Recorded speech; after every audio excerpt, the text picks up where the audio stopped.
cold wind blew across the market street, filled with broken lights and sharp sounds of hungry traders calling for deals. An alien mother with thin gray skin held her small child close against her chest. Her arms shook from the cold as she walked, barefoot over wet steel plates and broken glass. The child in her arms was crying softly with sunken eyes and a face that had forgotten warmth. The mother's clothes were torn and thin with holes that let the wind in like knives. She had nothing left to trade, nothing but herself. She reached a booth where a fat alien trader laughed while counting strange purple coins. She stepped forward and whispered that she wanted food. The trader looked at her with greedy eyes and said she had nothing she pointed to her clothing. He laughed again but then nodded and tossed a protein bar on the table. Her fingers shook as she removed her last covering in silence. She grabbed the bar and walked away fast, holding her child tightly. She found a dark corner behind a crate where the cold wind could not reach so deep. She broke the bar in half and gave the bigger piece to her child, who ate like it was the first food in weeks. She watched with tired eyes and felt shame, but also a little peace. Her body curled around the child to keep him warm as much as she could. Tears ran down her face without sound.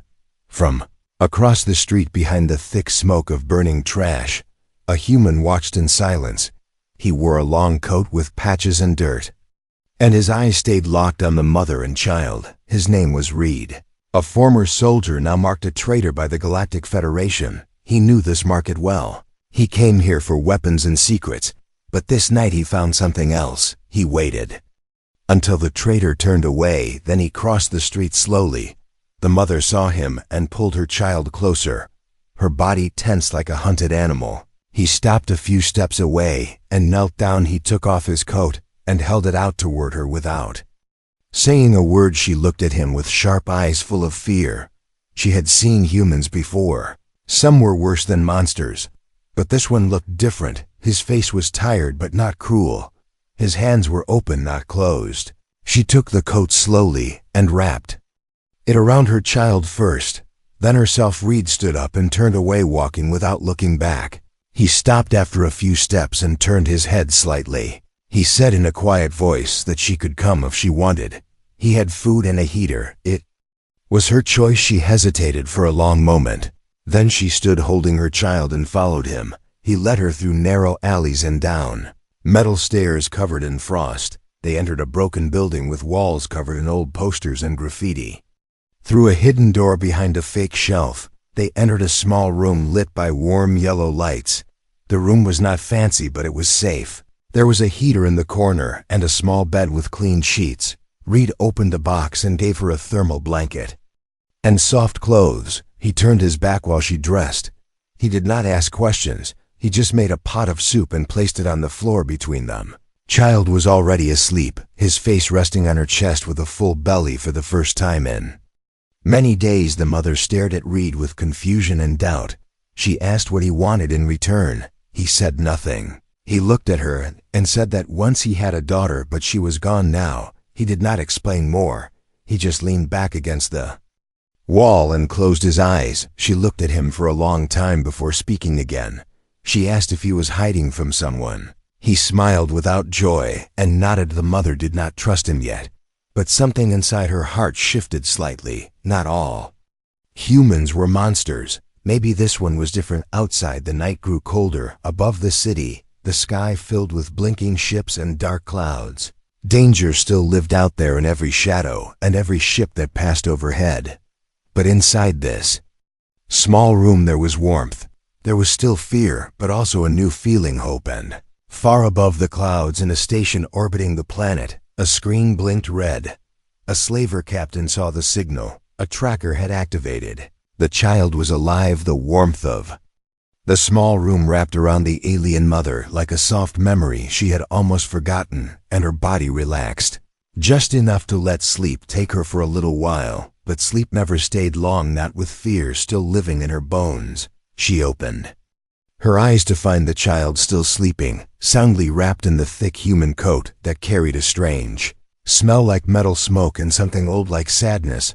Across the room, Reed sat on the floor, legs crossed arms resting on his knees, eyes closed. But not asleep, his breath steady, like someone used to waiting. Mother did not move or speak at first. She simply watched him, wondering why this human stranger had offered safety with no cost, no chains, no cruel smile, no sharp rules, only silence. And a blanket. Her fingers touched the edge of the coat and she whispered a quiet, "Thank you," not expecting an answer, but Reed opened one eye and nodded slowly, as if he had heard words like those before from other voices now gone. Reed stood and walked to a box in the corner, pulling out a small metal kettle and placing it on the heat source near the wall. The light from the heater painted his face in orange and gold and made the scar across his jaw look deeper, like a cut that never healed. He poured steaming liquid into 2 old cups and handed one to her without speaking. She took it with both hands, the warmth surprising and painful at the same time, like holding a memory too long. She asked him again what he wanted in return, and again. He said nothing, just drink and rest later. When the child woke with small hands reaching for his mother, Reed gave him soft fruit paste in a squeeze pack, and the child sucked it with wide eyes as if he could not believe such food was real. The mother watched closely, still afraid, still unsure. Reed watched them both, and then slowly began to speak. He told her his name, that he used to be a soldier, that he had followed orders until the orders became wrong. He said he had seen too many mothers like her, broken, starving, running until they could not run anymore. The mother finally gave her name, a name from a language long hunted and nearly gone. She said she came from a moon that was now only dust and smoke. She said she had watched her village burn and buried her partner under cold rocks with no time for tears. She said she had run through 10 systems, hiding, always hiding, until now her name meant shadow of hope, but she no longer believed in hope. Not really. Reed listened without interruption. And when she finished, he only said that she was safe here for now, but the world outside would not stop. He warned her that people would come, people who hunted things they did not understand. He said the slavers were still active and that many looked for something more than just bodies. Some searched for secrets hidden inside genes, old bloodlines, strange knowledge carried in children too young to know their value. The mother froze at that. She looked at her child. She remembered stories told by her grandmother, stories of royal lines hidden in common faces, of memory passed through blood, of children born with sleeping codes that once awakened could rebuild fallen empires. She asked Reed how he knew, and he did not answer. He opened a drawer and pulled out a scanner, a rough one, not used by normal people. He asked for her trust, and she hesitated, then finally nodded. Reed moved the scanner gently over the child's foot, and something beeped. The light turned. Radar tracker was inside. Mother covered her mouth with both hands, her eyes filling with panic. They had found her. They were coming. The child was marked, and she never knew. She asked Reed what to do now. Reed stood and walked to the panel on the wall and began entering codes. He said they would have to move before nightfall. He said there was a safe zone 2 levels below where the signal could be jammed. He said it would not stop them forever, but it would buy time. He packed quickly, grabbing weapons, gear, food packs, wrapping them in a cloth that looked like it had seen too many wars. He gave her real clothes this time, not just warm ones, but armor, threadline protection for her, and a small suit for the child. She dressed quickly, feeling strange, like a fighter instead of prey. Reed checked the hallway and gave a sharp nod. It was time. They left the warm room behind, stepping into cold tunnels lit by flickering lights and full of echoing sounds. She walked behind Reed, holding her child tightly, feeling something new inside her chest. It was not hope, not yet, but it was the beginning of something like strength. Behind them, high above in the orbiting station, the signal pulsed again, and this time the slaver ship changed direction, heading straight for the planet.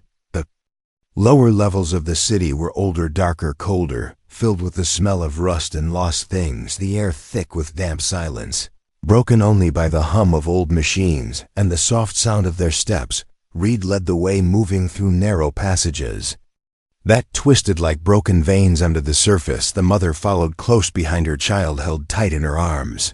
Wrapped in layers of warmth and fear, They reached a rusted door half hidden behind crates and wires. Reed pressed his hand against a panel and whispered something in a language not hers. The door slid open, slow and heavy, revealing a space like a forgotten shelter inside. The lights were dim yellow bulbs flickering above metal walls, and stacked supplies. It was quiet, but not empty. In the corner stood a machine blinking soft blue lights shaped like a giant egg with wires crawling along the floor. Reed nodded toward it, said it would block the signal for now, said the slavers used old tech, but he used older, smarter ones. The mother sat down on a crate, placed the child on her lap, and looked around, not trusting the silence, not trusting the comfort. She asked him again why he was helping her, why he cared, why he risked everything for strangers. Reed sat across from her, and this time, he answered more than just a few words. He told her he had a daughter once. Her name was Lyra, and she had eyes like fire and a laugh like stormlight. He said they were running too, just like them, when the Federation struck a place called Haven. He said he held her hand when the bombs fell, and she never opened her eyes again. He said he buried her in soil that turned to glass. He said he had not spoken her name aloud since then. The mother listened and said nothing, her eyes soft now, her hand resting on her child's back slowly. She told him her child's name. It meant voice of the stars, she said. He never cried when they ran, never screamed even when the skies turned red. She said she thought maybe he was broken, but now maybe she saw he was only listening for someone who would protect them. Reed stood and walked to a wall, opened a case, and pulled out an old device. It looked like a datapad, but heavier. He sat back down, powered it on, and showed her pictures, maps, lists. He said the child's blood carried something valuable, old D, and a code from a line thought erased. He said long ago her people ruled not with weapons, but with minds that shaped reality through memory. He said slavers hunt that code because they believe it can unlock ancient weapons or rebuild destroyed worlds. The mother stared at the screen, then at her child, then back at Reed. She asked how he knew all of this. Reed looked at her for a long time, then lifted his sleeve. On his arm was a faded tattoo, a symbol of the old resistance, the kind burned out of history. He said he once believed in change, that he fought in secret wars to protect knowledge like this. He said the Federation called him a traitor because he refused to hand over children marked by that code. He said this child, her child, was not the first he had tried to save. She whispered that she was just a mother, just someone who wanted to survive. He said that made her stronger than any soldier. He said survival with love was the hardest thing to do. They both turned as the child stirred in sleep, his small hand glowing faintly in the light. Reed scanned the boy again and frowned. The tracker signal was gone, but something else had awakened, a pulse of energy deep inside, like a door opening slowly from within. He said the child's code was active now. He said they had less time then. They thought outside in the tunnels. A soft vibration began to hum through the floor. Reed stood fast, weapon in hand, eyes sharp. He told her to take the child and get ready to run. He opened a small crate, handed her a pulse dagger, and showed her how to use it. She hesitated, then took it, her hand steady, now not like before. The lights flickered, then died, replaced by red emergency glow. Voices echoed from the hallway in a language she did not understand, but the tone was clear. They had found them. Reed moved to the door, motioned for her to stay behind the crates. He crouched low and aimed at the entrance. The mother held her child close, her fingers gripping the weapon tightly, her heart beating fast but focused. She did not plan to run again, not this time. The first blast hit the door like thunder. The second cracked it open. Shadowy figures stepped inside. Reed fired without pause, and the fight began. Door burst open with fire and smoke, and metal pieces flew through the air like deadly insects. The shadows became soldiers with sharp masks and long rifles, eyes glowing red under glass. Reed dropped two in the first second, his shots clean and silent like breath in winter, but more kept coming each step like thunder on the floor. The mother ducked low, holding her child, her body between danger and innocence, her breath fast but not broken. She waited for a gap, waited for her heart to steady, waited for her moment, and when it came, she moved like a ghost, sliding behind cover, lifting The pulse dagger, just as Reed had shown her the light on its edge, shimmered like a star in her hand. Slavers spoke in clipped commands not meant to be heard by ears like hers, but she understood the sound of cruelty, the rhythm of power without.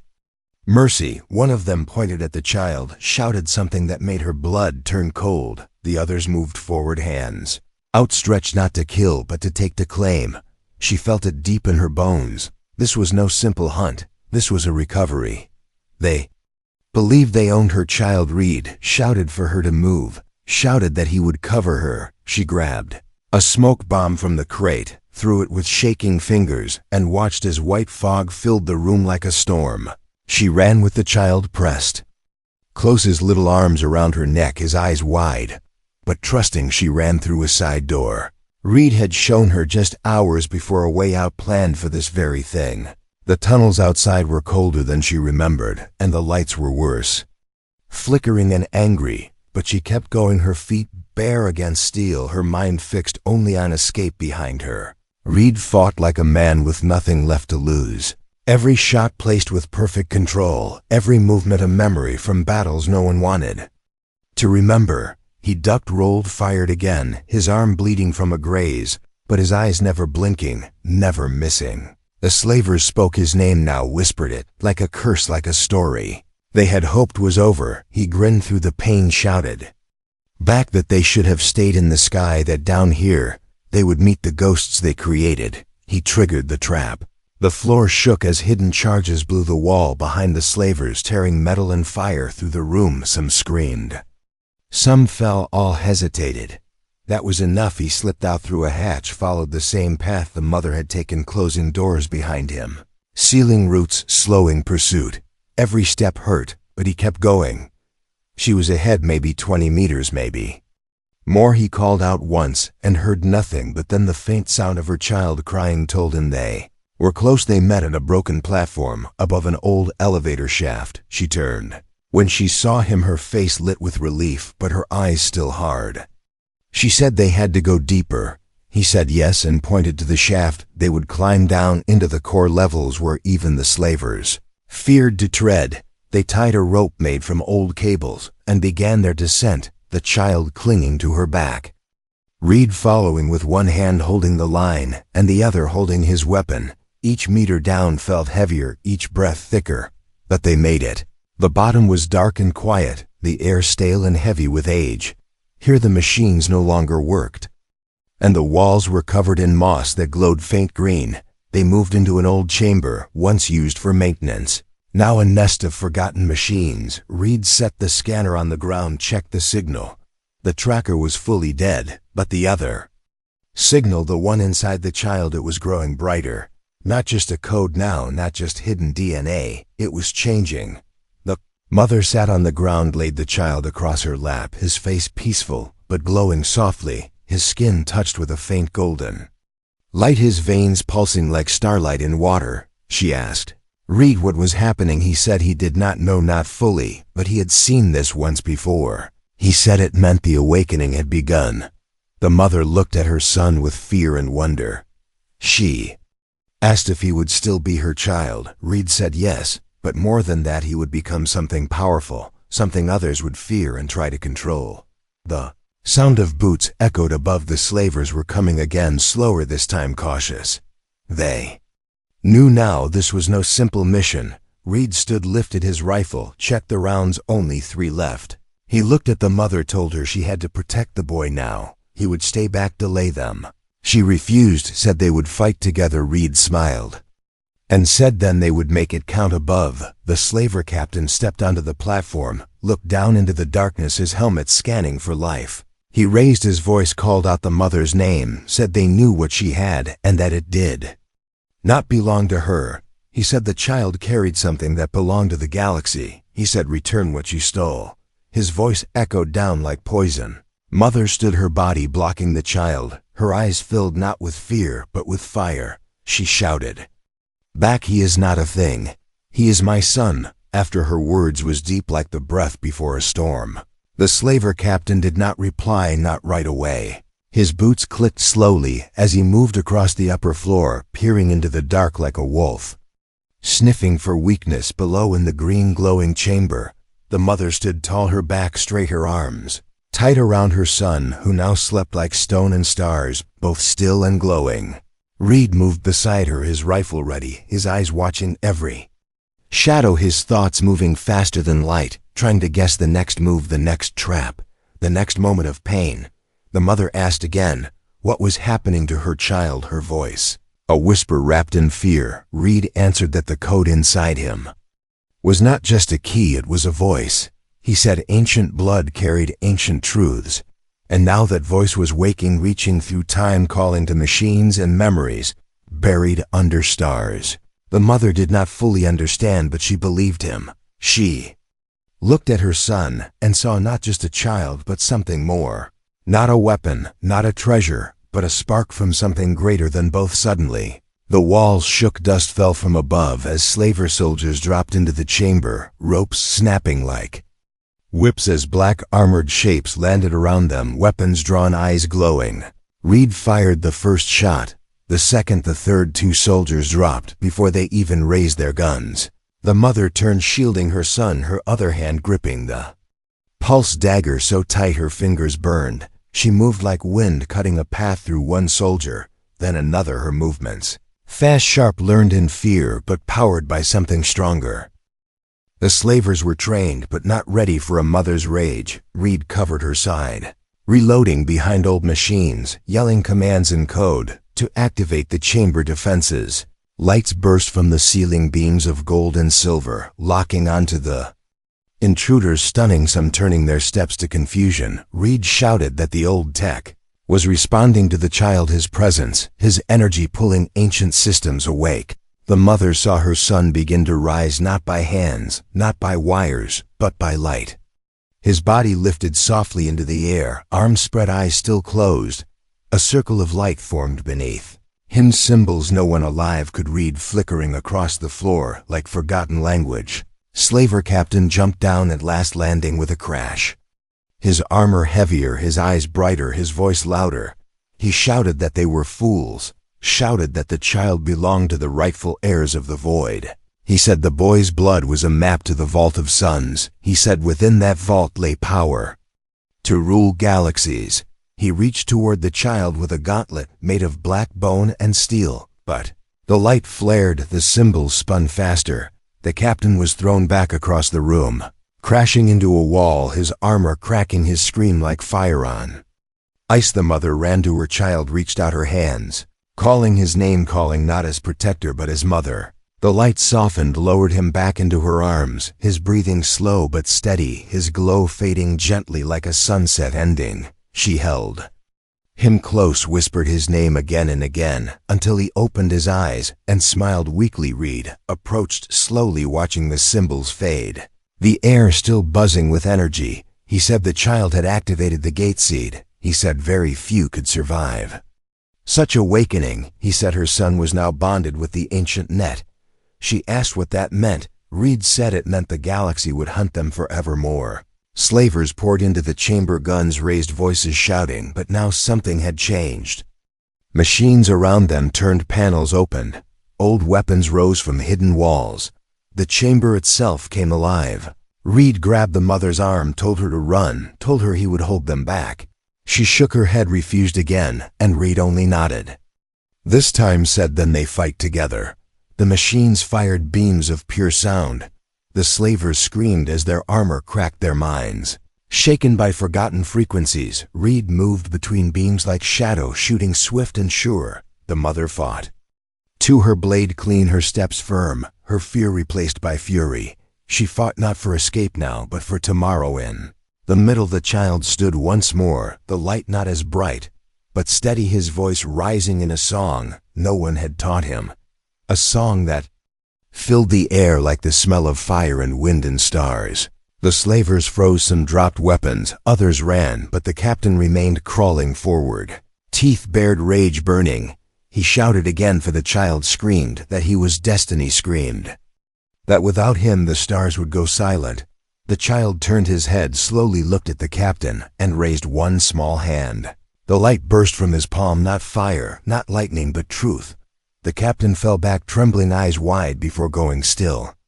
As stone, then silence again, real this time, heavy and clean. The chamber faded to dark. The machines returned to sleep.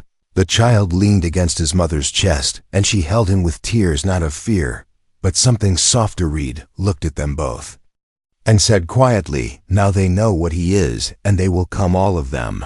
Cold wind returned as they reached the surface again, the tunnel exit opening into a broken field of metal and bone. The sky above red with storm clouds and the glow of ships moving fast like angry insects across a bleeding sky. The mother held her son wrapped in layers of old cloth and silent power, his breath slow, his skin still touched by a soft light that flickered when he dreamed. Reed walked ahead, scanning the horizon every few steps, stopping to listen, his rifle gripped tight across his chest, his coat torn and stained, but his eyes sharper than ever. They had reached the edge of the zone, the last path before the mountain pass, where the old rebel base waited, buried under ice and stone, hidden from most eyes but not from his. The child had fallen into a quiet state, his energy used, his mind shifting between now and then, between voices not heard in this time. The mother worried, but Reed said this was normal, said the code was stabilizing, said the body needed to rest while the spirit grew. The sky cracked with light as a slaver ship screamed past its scanners, sweeping the land in waves, the field around them shaking as engines cut through clouds. Reed pulled them into cover behind an old transport husk, long dead, rusted bones of another war. He told her they were tracking energy now, not just the signal. He said her sun glowed like a sun, even when sleeping. The mother looked down at the child, touched his cheek, and whispered a song from her homeland, a lullaby about stars and seeds and waiting. She asked Reed how long they had before the next wave came. Reed did not answer. Instead, he stood and stared at the sky as more ships arrived, this time slower, heavier, black shadows spreading across the clouds. He said it was time to run. He said the last stand was near. Moved fast through snow and ash, crossing broken roads and buried machines, the mountain rising like a beast before them. Each step felt heavier than the last, the cold biting deeper than fear. But they kept going. The base was close. Reed found the entrance under a cracked hill, a door covered in vines and ice. He pressed his hand to the panel, and it responded with a soft chime, the metal groaning open to reveal the silence inside.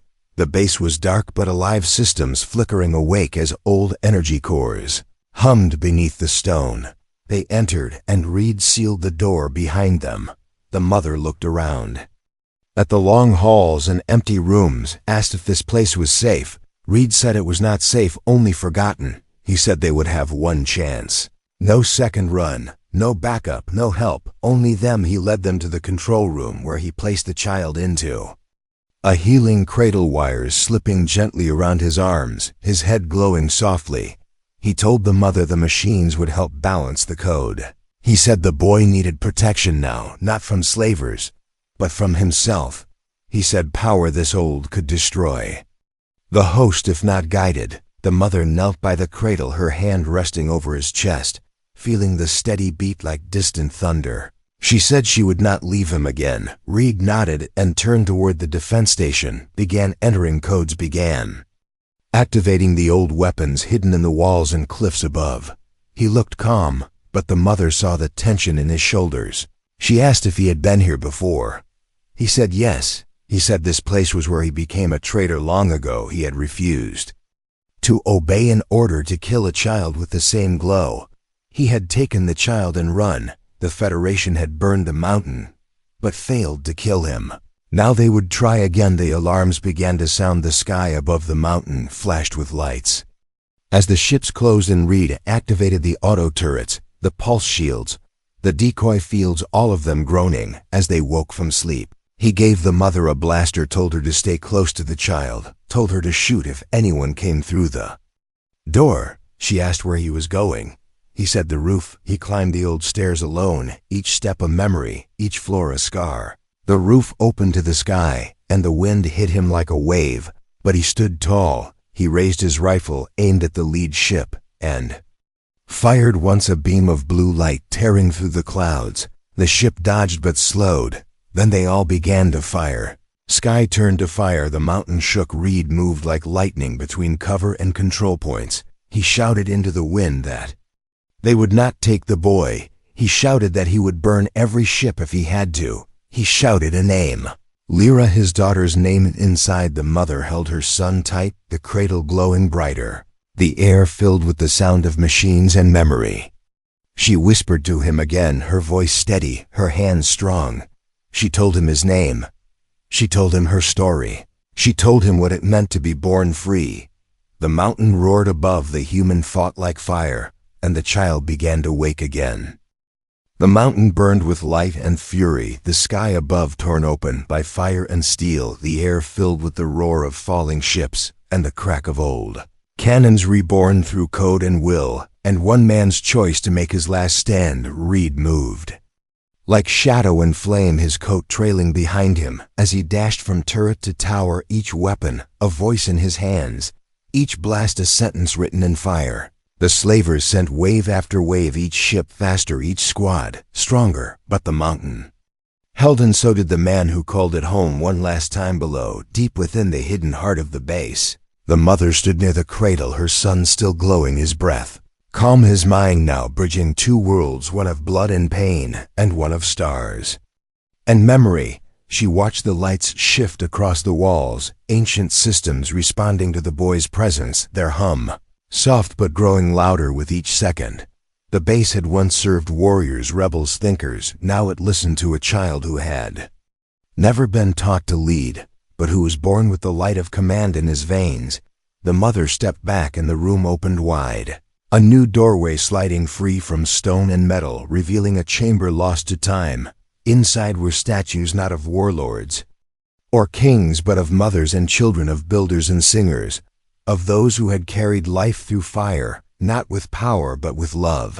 She walked into the room and felt something pass through her like warmth, through cold, not memory, not knowledge, but understanding. She was not just a protector. She was a link, a guide, a flamer. Child opened his eyes and whispered a word, not in her tongue, not in any tongue spoken now, but she knew what it meant. Awaken. He stood without effort, his body glowing, his small hand reaching toward the console, and the base obeyed. Lights spread across the floor. Systems rebooted, defense grids strengthened. Shield generators sang their ancient tones, the mountain itself shifting into final form. The battle above changed. Reed felt the energy rise beneath his feet and saw the slavers retreat in panic as beams of light rose from the ground into the clouds, cutting through metal like it was air. He laughed, not with joy but with relief. He spoke to the sky and said, "You picked the wrong mountain," but the enemy had one last car to command.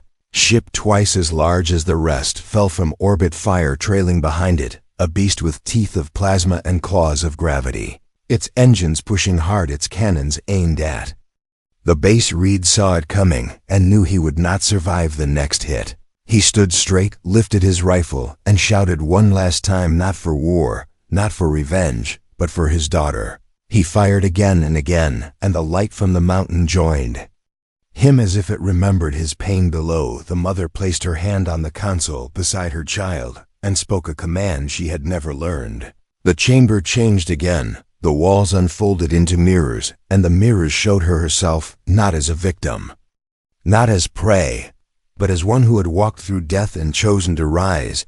The code accepted her. The system accepted her.